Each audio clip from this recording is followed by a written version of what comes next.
Hi guys, welcome and welcome back to our channel. It's Marie and Eamonn and we are thrilled to have you here. It's been a wild ride since I moved to Australia, trying to juggle between settling down, renovating our home, our wedding plans, and also just adjusting to life together, living together under the same roof. But after a little bit over 2 months, I can now confidently say that we are finally finding our rhythm, or at least a routine that works for us. In this video, I will take you through what my typical morning looks like right after Eamonn leaves for work, which is usually about 7:30 a.m.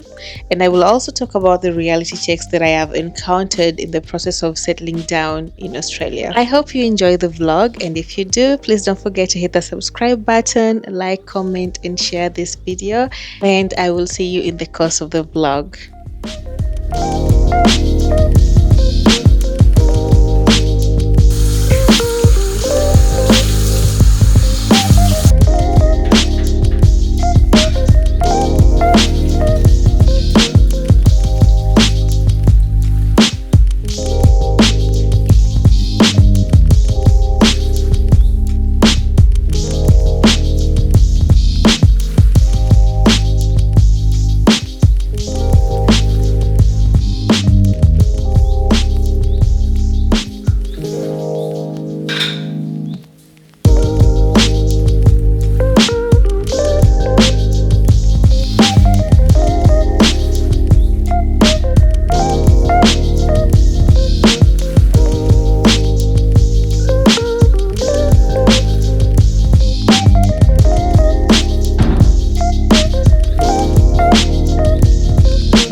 I don't know where she came from.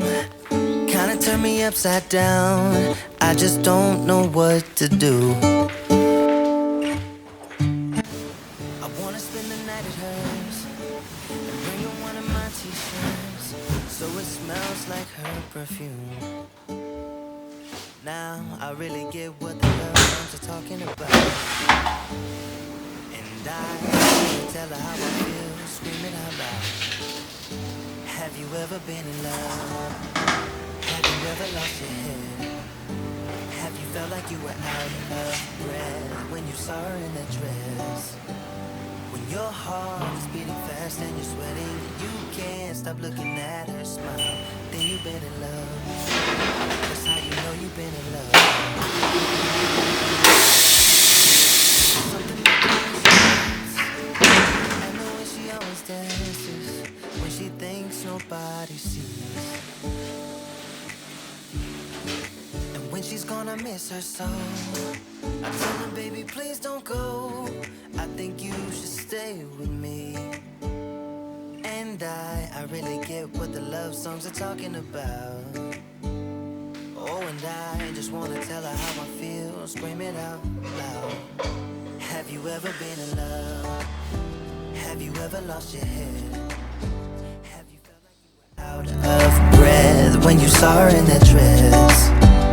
When your heart is beating fast and you're sweating, you can't stop looking at her smile, then you've been in love. That's how you know you've been in love.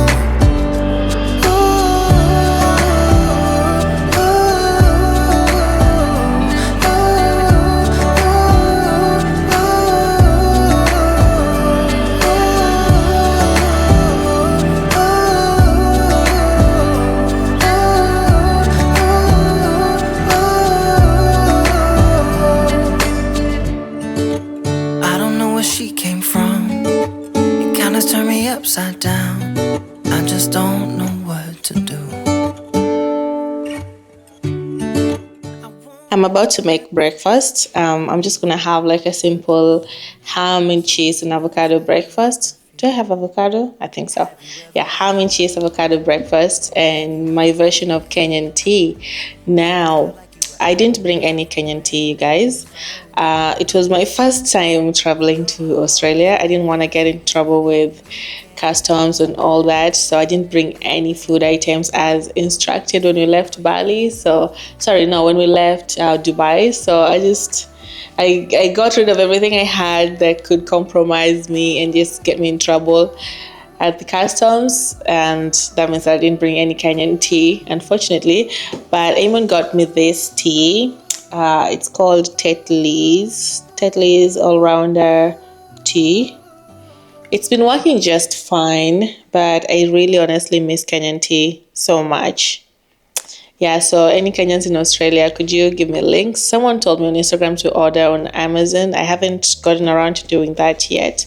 But if there's any stores around that I can find Kenyan tea, the Kenyans in Adelaide, please plug me. That would be awesome. So I'm just gonna go ahead and make my breakfast, and then I think we'll have like a chit chat session afterwards, because I just want to chat with you guys and tell you about my life in Australia so far up to now, how I find it. I'm probably going to do a separate video on the culture shocks. A few of you have requested that, and I've just been gathering them up, just taking note of the things that make me go, oh, okay, that's how you do things here.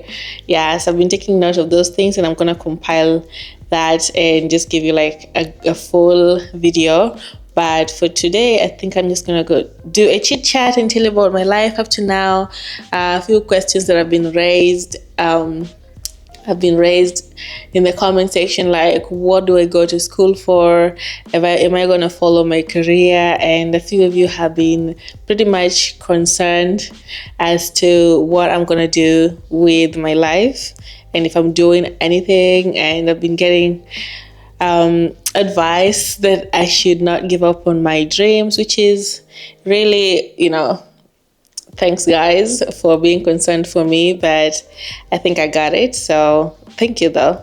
I will sit down and chat with you guys and answer a few questions, the ones that I can, and then I will do that other video, right? Yeah.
All right, so it's been a few hours since the last clip. It's almost 4 o'clock right now, and I've just been busy doing a few things in the house, cleaning, and also doing my studies. I'm going to talk about that in a minute, but right now I want to do my nails. It's been 3 weeks since I did my nails, and yes, I do my nails on my own. Again, that's more to come about that. It's about time I fix them, because like this set that I have has badly chipped, so badly chipped. This is everything I'm using. I bought everything I'm using right now on Temu on a sale kind of thing. And if you want to know more about this, let me know in the comment section. Then I can do a video on everything that I have right now and how I got them.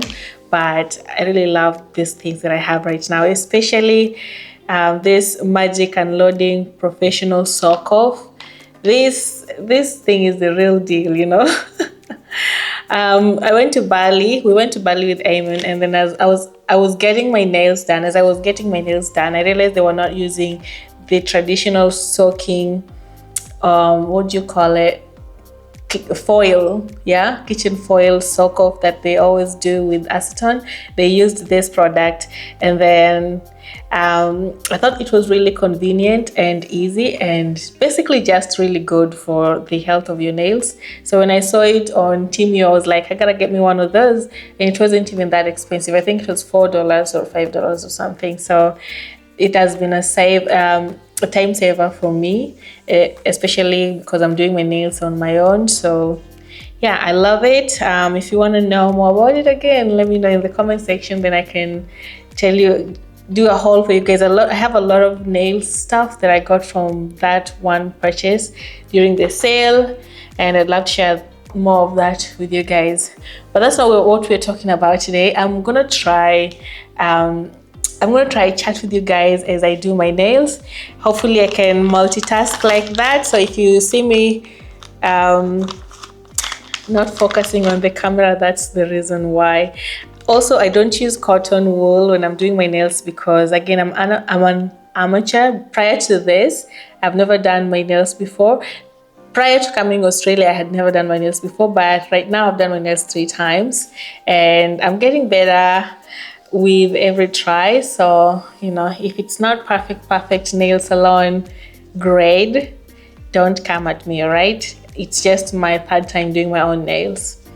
Now, let's talk about my life in Australia. There's so much to this. I've been here for about three months now. I got here January the 23rd, 2025, and I've been here for about 2 months and a few weeks since I landed in Australia.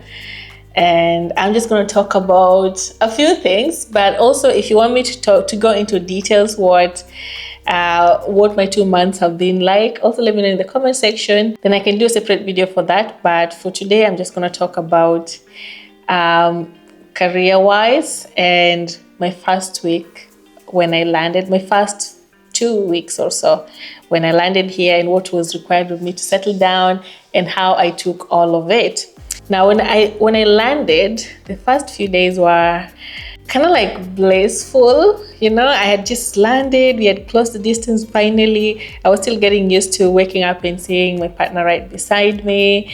You know, that was like, yeah, I can't forget that feeling. It was amazing. I remember the first day after I landed, when I woke up and I was like in this state of confusion. Where am I? And then, I looked beside me and Eamonn was there, and I was like, oh, yeah. And I was just so overjoyed. You know, I was full of gratitude. The first few days were just amazing. And then after the first few days, and I ended, and Eamonn had to go back to work, and now I had all this time in my hands alone at home, and I needed to like start the process of settling down. That's when reality kicked in. I'm no longer in Kenya. And as good as this reality was, there was also the downside to it. I have never moved countries before. I have never lived in a different country for more than 1 month. And each time, like going to the other country from Kenya, I knew I was gonna come back. But this time around, I just knew I'm not coming back. At least I'm not coming back as someone who lives there. That was the plan. So when those first few days ended and it was time for me to go start sorting out my banking and sorting out my proof of identity and figuring out what I'm gonna do job-wise and all those things. Oh my goodness, I was so overwhelmed. I was really overwhelmed, you guys. There was a lot of information coming from all over the place. Eamonn was there for me. I think I was lucky in that sense. Eamonn was there for me. His friends were there for me. They went out of their way to make me feel welcome. I really appreciate that from the bottom of my heart, because I know that if I didn't get that kind of reception, things would have been a lot worse for me than they were. I also had Tabby, who has been here for over 2 years now, just a little bit over 2 years. You guys have already met her in one of my previous vlogs. Tabby was very instrumental in helping me settle down from the perspective of a Kenyan immigrant as well. Eamonn is also an immigrant. That's why I'm being specific about Kenyan immigrant. From her perspective, and also her being a lady, it was just, she helped me through this a lot. Gave me tips and tricks and what to do, what to get fast, in that order. But still, everything that I needed to get was so much, and I was just a little bit overwhelmed. And the first few things that I needed, like my banking went on smoothly. There was no problems with that. Medicare did not go smoothly, but we were given a solution after like a couple of days. Now, when it came to my driving license, because I needed driving license to drive in Australia. Obviously, you need a driving license to drive anywhere. That was the next thing after banking and health insurance. We went to the driving license place, and Eamonn was so convinced that I was going to get my driving license just transferred immediately because I was on a full driver's license. I had been driving in Kenya for close to 3 years, yeah, he was pretty sure that the transfer was just gonna be immediate, instant. Wrong. We got there and we were told that Kenyan driving license is not recognized, even though in Kenya we are told that it's an international driver's license. In Australia, they don't recognize it. So for me to transfer my driving license, I have to basically go through the driving school thing. The only thing that's waived is I don't have to log in hours. Here they log in hours. I don't have to log in hours, but everything else is the same. So I have to do a theory test, then I have to go and do a practical test, and that's when I will get my driver's license. And if my current license is not 3 years old or above, then I'll have to go on a provisional driver's license for about is it a year or 6 months? So I'm not really sure, but for a while. And what this means is that obviously I can drive on the road, but the problem is I'm only on 4 points instead of 20 points. And I have a lot of restrictions. So it means that if I mess up even a little bit, I'm at a high risk of losing my license. And when you lose your license, you gotta wait a number of years to get it back, or a number of months. Now, I don't know the mechanics, but I'm not sure. These are not facts. About the number of years, number of months, I'm telling you, I'm not sure. So I'm not gonna give a number. But you have to wait a while before then you can try again. That was the first disheartening thing for me. And I was like, oh, okay. But all right, then I'll just do it. So paid for it, and the course took me weeks and weeks to actually finish because it was so intensive. Then I did that, and then I did the theory test, which I passed. Apparently people fail multiple times, and I can understand why. It's very intensive. There's a lot of information that you have to kind of master and cram all of it. And I did my theory test, and then I applied for my what do they call it? It's not an interim, but it's the equivalent of an interim, which can allow me to drive during this period. And then within 3 months, I have to go and do my practical test, pass it, so I can be given my driver's license, either in full or provisional. The license that I have currently is not 3 years old, and I don't know how to get a hard copy of a license that is 3 years old, because all the other times I used my provisional interim driver's license in Kenya. So I'm still really stuck about that. That was the first hurdle that we had to jump through. After the driving license hurdle, after going through that and figuring out a way that will work for us, the other hurdle that we had to kind of go through, figure out a way to, sort out, was getting my teaching degree recognized here. It's not an easy road. It's not an easy journey. Now, for those of us who are new here, let me give you a little bit of my career background. I'm a teacher by profession. I have a bachelor's degree in education arts, and my major is French and history. Before I moved here, I got my teaching degree recognized in Kenya, obviously, and I was given my teacher registration certificate, which we call TSC number, teacher registration number in Kenya. So basically, I was recognized by the Kenyan government as a fully qualified teacher. But when I got here, that was not to be the case. And I understand, teaching is a really serious profession. You're literally giving this person, a teacher has all the power on what, well, not entirely all, because the parent and the community and the immediate surrounding also play a role in a child's life, in the lives of children and what they learn. But a teacher has a lot of power in that regard. What they learn earlier on, which sticks. So I understand that they have to be like very rigorous in vetting who gets to handle this kind of power. You understand? I understand that.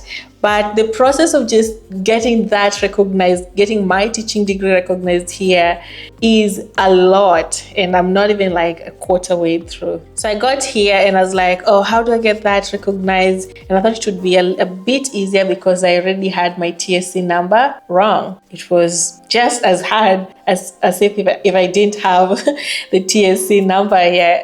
It doesn't matter to them that I was a fully qualified teacher in Kenya. When I come here, I have to be vetted just the same. No problem with that.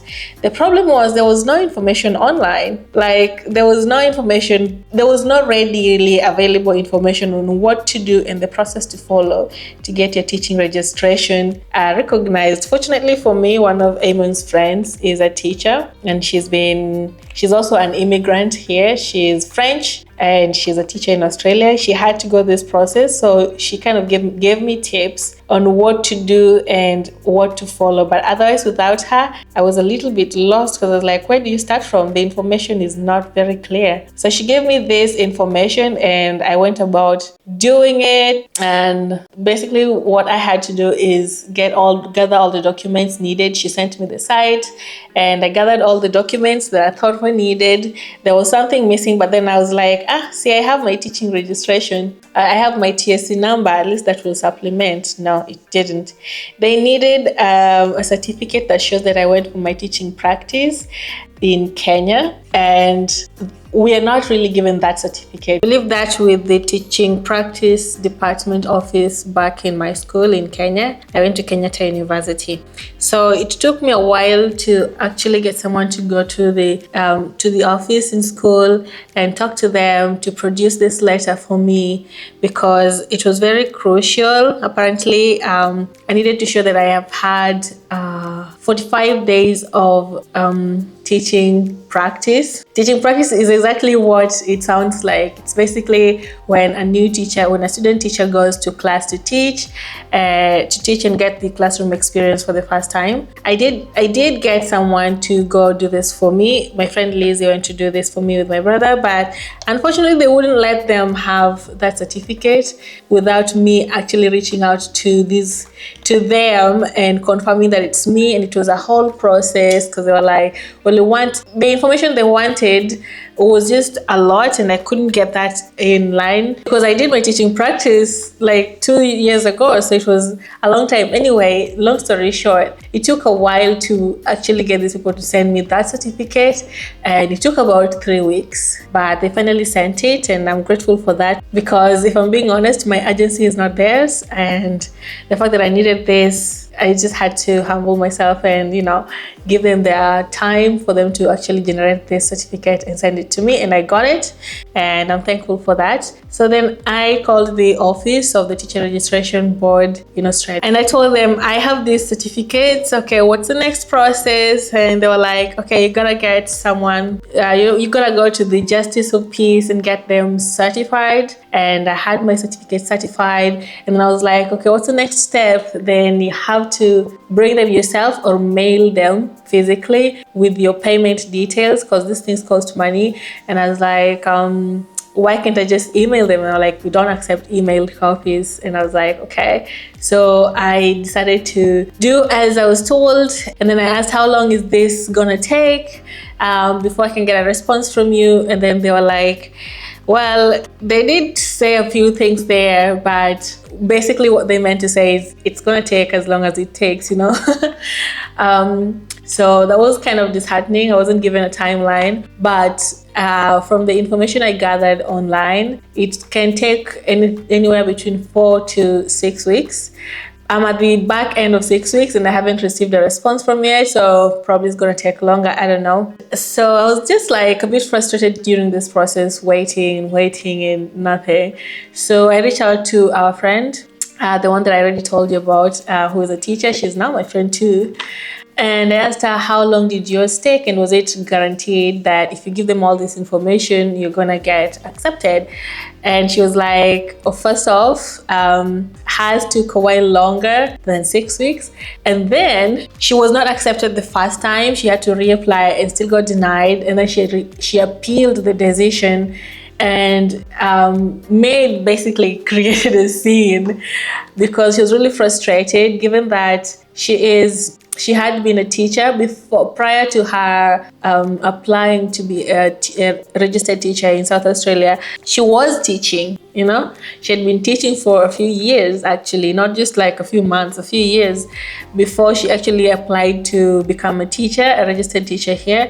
And they still wouldn't accept her registration. And she was like, okay, well, I've done all those things that you needed and I've done more, you know.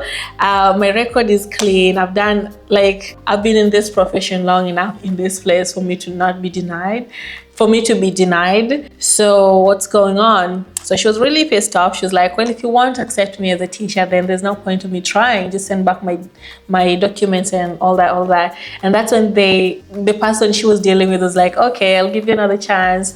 I'll let you come and prove yourself in front of a panel. So she accepted and she was called in for an interview, a grilling really by like 7 to 8 people, and they were all like asking different questions, very intense.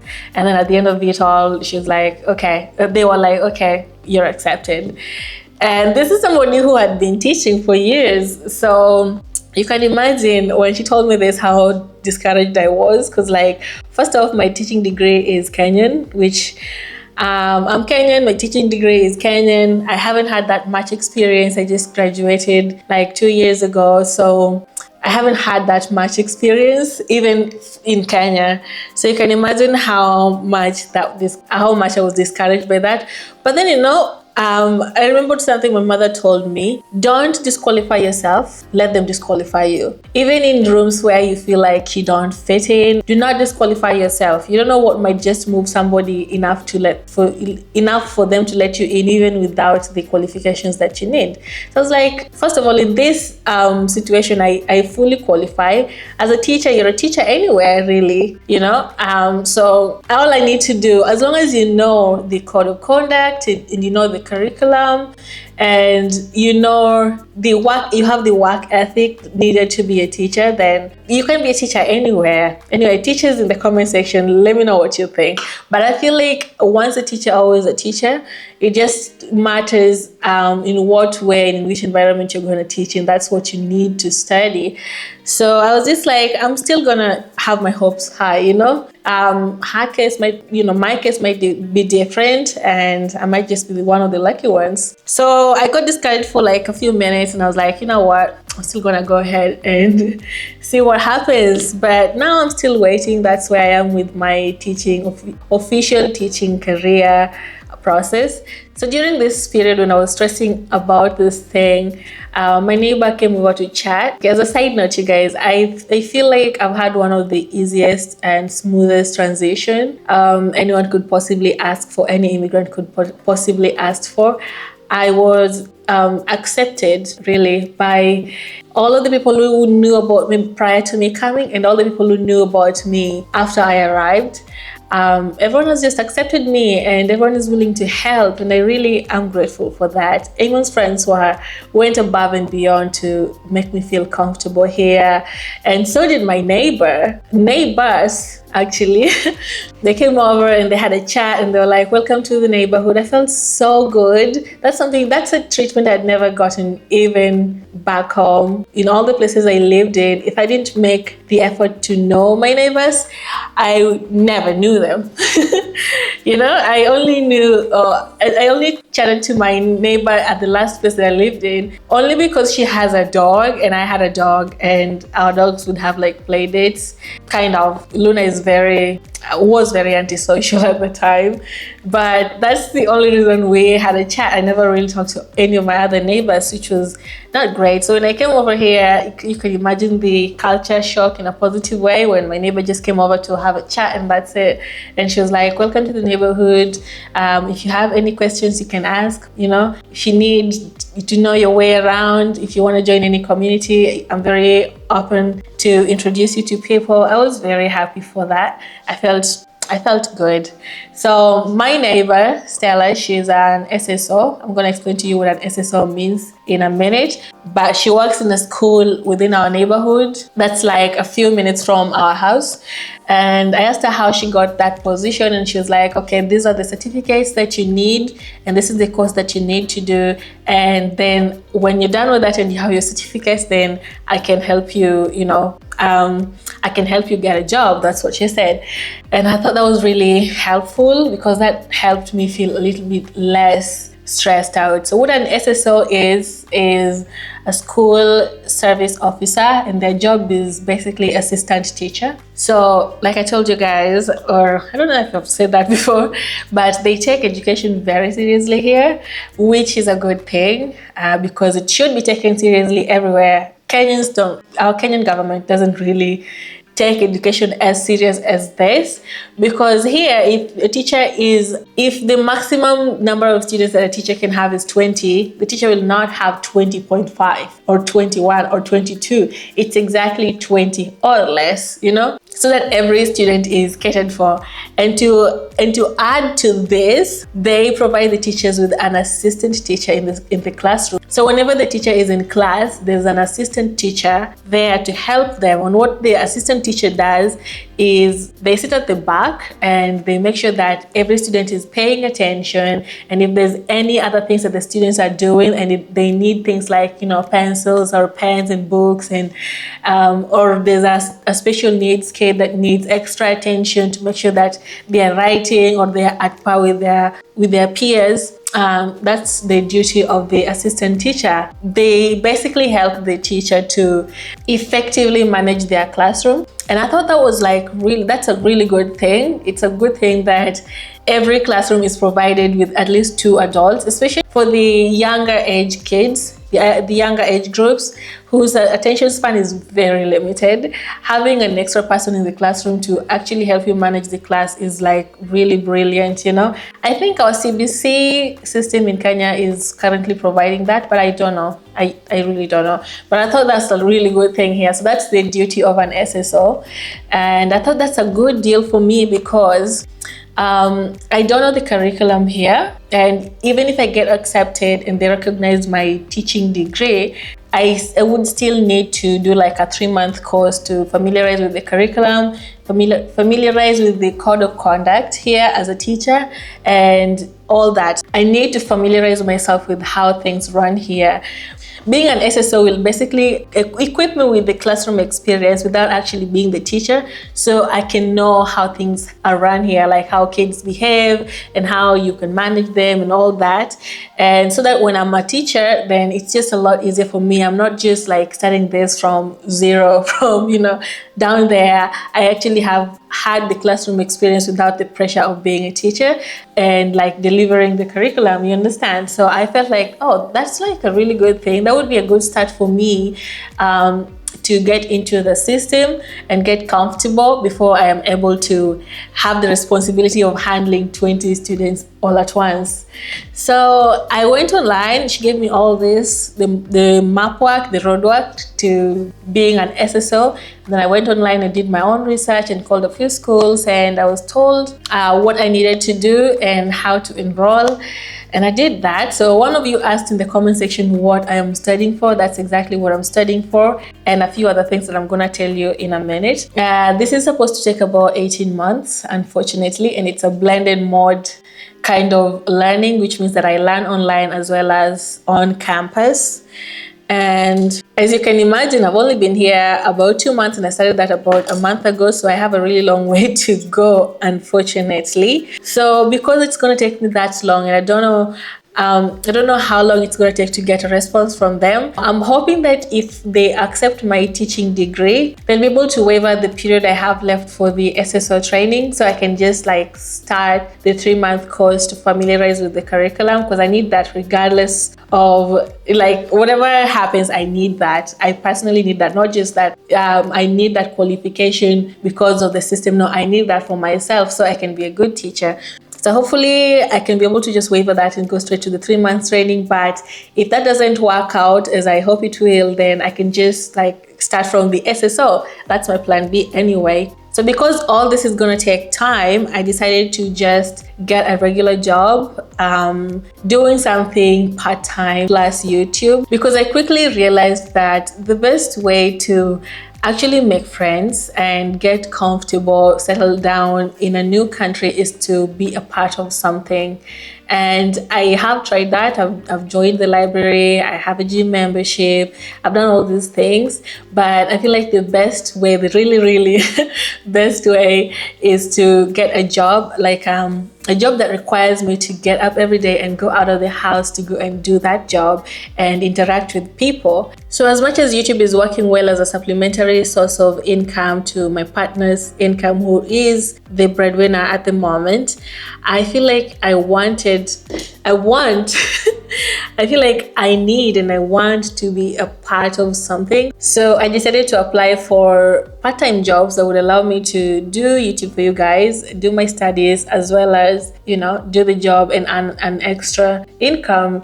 And most of the jobs that appealed to me in that sense were like warehouse jobs or pick packing or supermarkets, food stores, those kind of jobs, cashier, because they're shift jobs. That means that you can only work like 30 hours max, I think, per week, because they involve a lot of standing, and this is mainly for safety and your health. Obviously, they involve a lot of standing, so there's a limit to how long you can do these jobs. So currently, I think it's 30 hours, or at least for the jobs that I've applied to, it's 30 hours. So I thought, you know what, I can afford to delegate 30 hours a week and get some income and also do the things that I want to do. Now, as much as these jobs don't require much, they still require some certificates, and that's how things are run here in South Australia. You require certificates for everything, and in this case, this kind of jobs need at least 2 certificates that I have been told are very important. Number one is first aid and CPR, which I already did, and this is basically to equip you enough to be able to help a colleague at your workplace, enough to be able to help a colleague or, you know, anyone, or a client, anyone who is in dire need of an emergency medical assistance. And I did that last week. They're also not free, you know, you gotta pay money to do it. And the second certificate is manual handling safety. Manual handling is basically meant to equip you with the knowledge or know-how to do physical jobs safely. So physical jobs, it could be like for pick packing, handling things, you know, for shelves, stacking shelves in the supermarkets or the food stores. Basically anything to do with physical, anything that you need physical strength and mobility to do. That is what the manual handling course helps you with, to do those jobs safely. And that's currently what I'm studying for. So they are usually a one-day thing, but for manual handling you have an online course that you gotta study for, and then you go for the practical and you do the practical, and then there's an assessment in a day, within the same day, for like 5 hours. After 5 hours you get your certificate, and that's it. But the e-learning, the online learning course is a little bit long, so that's what I was studying for in my previous video, and I am due for my practical next week.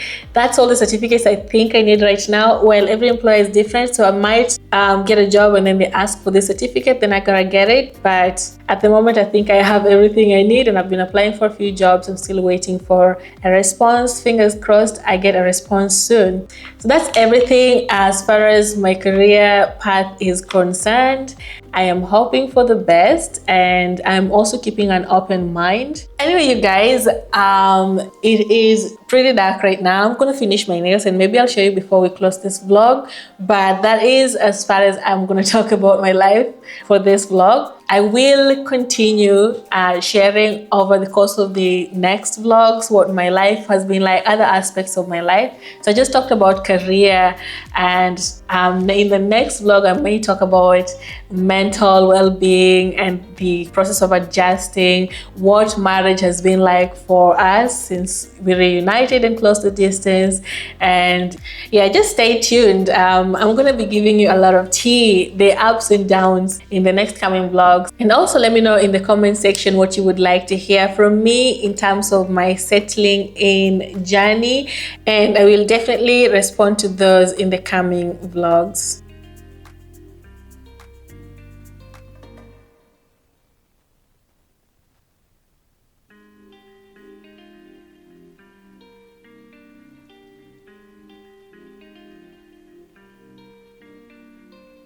Thank you so much for watching this video up to the end. I really appreciate your time, and I hope that I gave you value in return. I hope that you got entertained, or you got inspired, or you got at least one positive thing out of this video, because that in turn makes me very happy. And if you did, please let me know what it is in the comment section, and I really hope to see you in my next one. If you did like the video, do give it a thumbs up, because this really helps to push out the channel to audiences with similar interests as you, so that we can grow our online family. As you know, it's really growing, and we're grateful for that. Always remember to work harder on yourself than you work at your job. And until next time, cheers. We love you guys.